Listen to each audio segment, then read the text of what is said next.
everyone. Welcome to this week's episode of The Pitch. I'm your host, John Fox, alongside here with Pete Holmes and Mitch Sabatelli. Top stories of the week, Randy Moss traded to the Vikings. Now, how does that affect the Vikings? Well, I'm a Patriots fan. He was my favorite player on the Patriots. But I love this trade for the Vikings. This opens up the field for Adrian Peterson, everybody. They have Brett Favre was getting criticized for not doing too good this year, but now he has Sidney Rice coming back, Randy Moss. He has Percy Harvin still, Bernard Berrian, Adrian Peterson behind him, Vicente Shango. But there's one other player that nobody's mentioned that I want to mention. Greg Camarillo. I was just thinking of him. Greg Camarillo. If you think about it, what team did he play for before the Minnesota Vikings? Well, you kind of just said it. Yeah, Miami Dolphins. He was their slot receiver that took over for Wes Welker when Wes Welker left. You saw what Randy Moss did to Wes Welker. They both had almost the identical stats for the last year at Miami. I'm just thinking, Greg Camarillo didn't have anybody to open it up for him so far, but now with Sidney Rice and Randy Moss, that's another weapon Brett Favre has for himself. That's a great point. Also, if you think about it, what does Randy Moss do? All he does is run as far down the field as he can and hope that the ball comes to him. Exactly. What does Brett Favre love to do? He just loves to air the ball. It's going to be interception mania, though. But at the same time, you're going to see massive touchdowns. 70, 80-yard touchdowns from both these guys going together. There's one thing I want. It's a perfect matchup, really. Exactly. There's one thing I want to add. Brett Favre made an absolutely dumb comment today. He said on the press conference, they asked, "What do you think about the trade?" He said, "Well, it's making me nervous because now I feel like I'm going to have to throw the ball to him all the time." What an absolute dumb thing to say. Yeah, that was very That was extremely dumb. I mean, you got your guy that you wanted, you cried over that you didn't have him when you're on the Packers. Now you finally get him. Instead of just appreciating getting him, he has to say, "Oh, now it makes me nervous that I have to pass the ball to him." I don't know about that. But I think that's one of the best offenses in the NFL now. Oh, clearly. I mean, offensive line's good too. Five solid wide receivers, a great tight end, top 2 running back in the NFL. I mean, if they can get in a groove, they could be a Super Bowl contender. That's still my pick. Now, having said that, how do you guys think this affects the New England Patriots? Well, I actually think this was a really good trade. If you think about it, the Patriots gave up a 4th-round pick to bring Randy Moss in. They had him for, 3.5 years? And then they got rid of him for a 3rd-round pick. So if you think about it, they kind of gained on their investment. They got to use him for 3.5 years. They almost won a Super Bowl. And then they get a 3rd-round pick back for him, and he's older than he was when they got him. True. I think it's a pretty good trade. I agree with you a little bit there, but you got to be insane. If you lose Randy Moss, you're definitely not a better team. No. You got to agree with that. I don't think they're a better team. You open up a lot of chances for younger players to prove. That's the thing. That's why they made the trade. Now you got Brandon Tate, who they think can replace Randy Moss as a deep threat. You got Aaron Hernandez, who looks like he could be an Antonio Gates type of player. You still got Wes Welker, but there's one thing I want to do. If I'm making a Randy Moss trade, back in 2001, when they're saying now that because they're going back to the 2001, 2003 years when they won, they had Deion Branch and all those little players or whatever, but they also had a solid running game and a solid defense. What don't they have this year?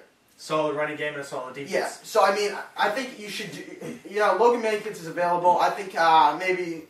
I know it's tough to grab a running back, but maybe look for some kind of running help. I don't think Danny Woodhead and BenJarvus Green-Ellis is the answer at running back, and I still think our defense has problems. So Brady's probably a little bit more relaxed now. I just don't see them as a Super Bowl contender. Well, I still think they could win the Super Bowl, and there's one player I think that could help them, and that's Julian Edelman. If you think about it, last year when Welker went down, Edelman was there, and he was a great player. He did everything like a mini Wes Welker, pretty much. That's true. And I think he could be a number 2 receiver, opposite. Well, you got Edelman, Woodhead, and Welker, 3 terrific slot receivers, and you can put Danny Woodhead as kind of a running back / wide receiver. You can put him at wide receiver, but that only works if you have a guy who can go down the field and open them up for them. So, I don't know. Maybe Brandon Tate's that guy? He could be. I mean, look at him kick returning. He's a beast. I know. Great in open space. You never know. With you having said that, though, I just want to say that the New England Patriots, before they got Randy Moss, won 3 Super Bowls. So it's a matter of how Bill Belichick gets to his team. It's not about a big guy. It's about how they play as a whole. You've seen the Patriots' defense this year. It's far from good, but hopefully with the last game they can move on. But Michael Vick, hold on, I just want to ask Mitch one quick question. How do you feel about those rumors, Logan Mankins for Vincent Jackson? Ooh, that's tough. There's one thing. Randy Moss, Bill Belichick never wants to pay for a wide receiver. That's part of the trade. That's part of the reason why they traded him, because Randy Moss was wanting a new deal, and Vincent Jackson's holding out for a new contract. So I find that impossible for Vincent Jackson to come in here and take even a slight pay cut. He's going to get paid for more than Randy Moss. He's starting into his prime. I don't like that. You know what? I'm going to throw in another name for you right now. How about Larry Fitzgerald?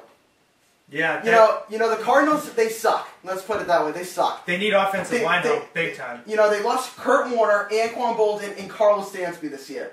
They play in a weak division, but their quarterback situation is terrible. Max Hall. Who's even heard of this guy? Yeah. Larry Fitzgerald was signing a new deal right after they won the Super Bowl. He's still on the contract for 2 or 3 more years. I think he would like to go to. I think the team should do him some justice. Try to trade him off. That would be amazing. Patriots are a great person for that. All right, now the second top story of the week is Michael Vick is out with a rib injury. Now, you guys, with him being out, do you think this damages their chances at being contenders for the Super Bowl, for a Super Bowl champion? Not really, because Vick's only out a couple of weeks, probably. Rib injuries are hard to judge, but only a couple of weeks could ruin them because they're 2-2. It could, but don't forget, Kevin Kolb was going to be the starter, and he still has that capability of being solid. Vic's clearly better than him, but I think he can fill in nicely for a couple of weeks. I agree with you, but Michael Vick had such a big problem coming in there. All the fans, all of America is kind of warming up to the fact that he's maybe making a comeback. This really sucks for Michael Vick's career. He's going down, and it really sucks for Kevin Kolb too. He got all the experience coming into the season that he was going to be the starting quarterback. Now all the fans want Vick out there. Having Kevin Kolb come back, the whole team's all adjusting to Vick's style. They're going to go back to Kevin Kolb's style. They have 2 obviously different styles. Kevin Kolb likes to go short passes. Vick goes long. Kevin Kolb's in the pocket quarterback. Vick is a scrambler. So it changes the thing. I think you're going to see Deshaun Jackson's value go down in the next couple of weeks. I think with Vick, he's one of the best receivers in the league. I think you're going to see LaShawn McCoy. He's hurt too, but I think you're going to see his value go down. I think that whole team's in trouble for these next 2 weeks. I think they're still a playoff contender, but I think in these 2 weeks, if they can get 1 win, that'd be solid. Yeah. Last top story of the week. It's kind of comical. Carlos Boozer tripped over his sports bag at his house, and he's out for 10 weeks now. Well, what a dumbass! What else do you say to that? Yeah, the Bulls cleared up so much salary cap space. They to get 2 legit free agents. They wanted LeBron James. He's their consolation prize. LeBron James, Chris Bosh, and Dwayne Wade all went to their own team, Miami Heat, and they set on a consolation prize for Carlos Boozer. Carlos Boozer, trips over a bag at his house and it hurts his hand. And also, there's another thing in the news that he actually lost to a high schooler in a game of horse. If I'm a Chicago Bulls fan, I'm not liking that. I really wish Chris Bosh had decided in Miami. That way LeBron wouldn't have went there. And I'd have LeBron. But it's not really going to matter too much, I don't think. Well, 10 weeks, that's tough. He'll have. They had relatively the same team as last year. Yeah, just losing Kirk Conner. Their team was still very solid. If they can go 500, they still have a chance. But I think this eliminates their chances of being. There's really no way you can say they're not going to make the playoffs with or without Boozer. Yeah, true. Boozer is what's going to bring them deeper into the playoffs. But I think the Bulls were a top 3 team going in. I think this might make them slide into maybe not home court advantage the first round. So that's a big deal. Yeah, but I think they can still easily make the playoffs. That's true. So I don't think it's really going to hurt them that much. I don't know. All right, moving on to baseball. First round of the playoffs. What are your thoughts on the games? My biggest disappointment, I would say, is probably the Rays. What the hell are they doing? Would have expected a little bit more from them in the first 2 games. They had Rocco Baldelli as their DH. He played, maybe 10 games this season, and then all of a sudden, I don't know, let's start him and see what happens. Oh, he could have a big game. and then pitching James Shields, who had like a 5-something ERA this season. Well, I mean, it makes no sense. I think the story so far in these playoffs is pitching. You see Roy Halladay tossing a no-hitter against the Cincinnati Reds. I mean, the Reds were the #1 offense in the majors. Only the second person to ever do that. Yeah, exactly. I think the playoffs is a huge different thing from the regular season. The regular season is all about, staying healthy and everything. If you have good pitching, if you have a solid 3 pitchers in the playoffs, you're going to do good. You saw Roy Halladay have a wicked good game. You had Tim Lincecum have 14 strikeouts and going the whole game. 14 strikeouts, 2-hitter. You've seen Cliff Lee dominating. C.J. Wilson on Texas dominating. They're 2-0.